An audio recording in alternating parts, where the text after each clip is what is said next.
Assalamu alaikum warahmatullahi taala wabarakatuh. I am Soda Yangeni. Asante sana.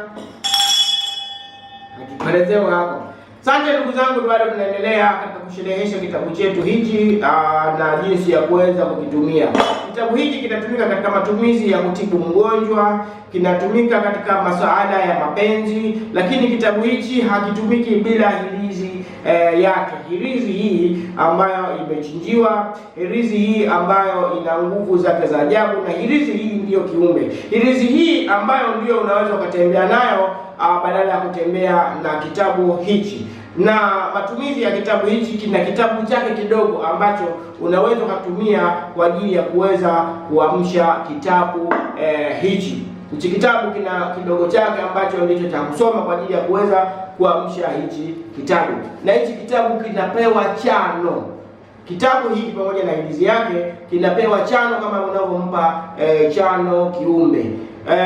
Unaandaa tende, harua, sherbati au maji marashi, kasoda, koka, fanta, miwa kidogo na nini, unatengeneza kama chano katika kiti. Kama umetengeneza labda umeandaa kigoda au sturi, kitabu unaweka namna hii hapa katikati.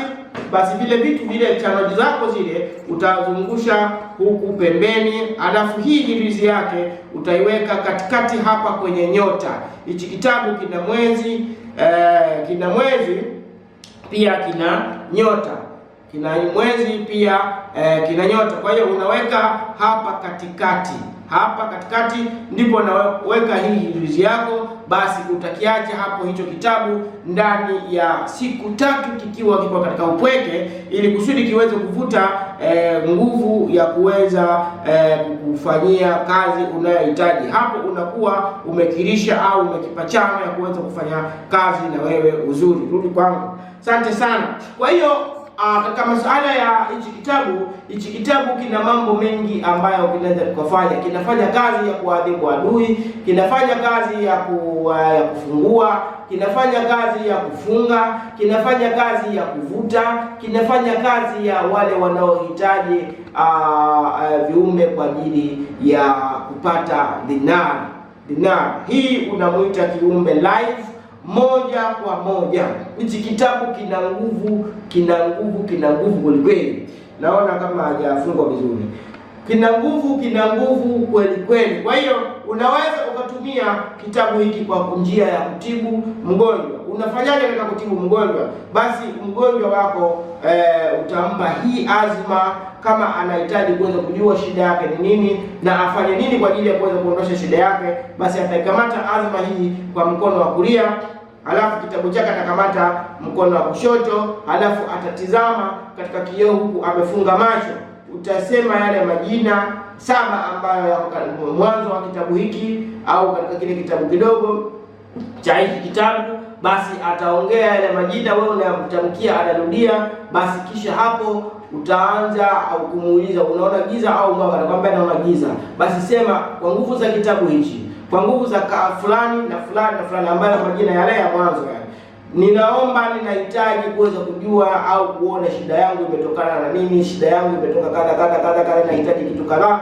Basi inshallah taala fi idhnillah ataanza kuona mwanga, ataona nyota au ataona mwezi, pia ataona sasa vitu. Ataanza kuona vitu kama vile watu wanakimbiza nao vipi. Sasa pale unamwambia ninaomba ewe kitabu unionyeshe. Kitabu hichi kinaitwa uchawi wa ulimwengu. Unasema ewe uchawi wa ulimwengu, ninaomba unionyeshe tatizo langu limetokana na nini. Utaona tu linakuja naona kaburi. Katika kaburi kumewekwa nini? Yaani huo ni mfano tu. Sio kasema naona kaburi kweli. Umeona?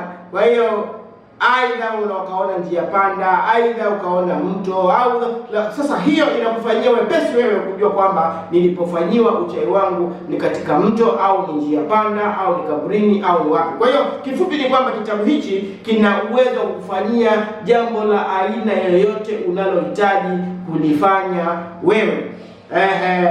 Tunajiza masikio, tuendelee. Asante sana. Kwa hiyo hichi kitabu kina nguvu, kina nguvu zake. Kwa hiyo hata kama utasema kwamba unakimwagilia soda namna hii, kitabu hichi hakilowani. This is a plastic thesis. This is a plastic thesis. Kwa hiyo hakilowani na maji. Unaweza kukichinjia, unaweza kukifanyia namna yoyote. Kwa hiyo hichi kitabu ni kitabu ambacho kina nguvu na uwezo mkubwa sana wa kuweza kukufanyia mambo yako na yakanyoroka kabisa vizuri. Kitabu hiki kina jinsi ya utunzaji wake. Unakitunza namna gani? Basi endelea kutizama klipu zetu za Soda ya Ngeni ili uweze kupata manufaa. I am Soda ya Ngeni za Giligiliani, yaani kwa Kichina ninaitwa Giligiliani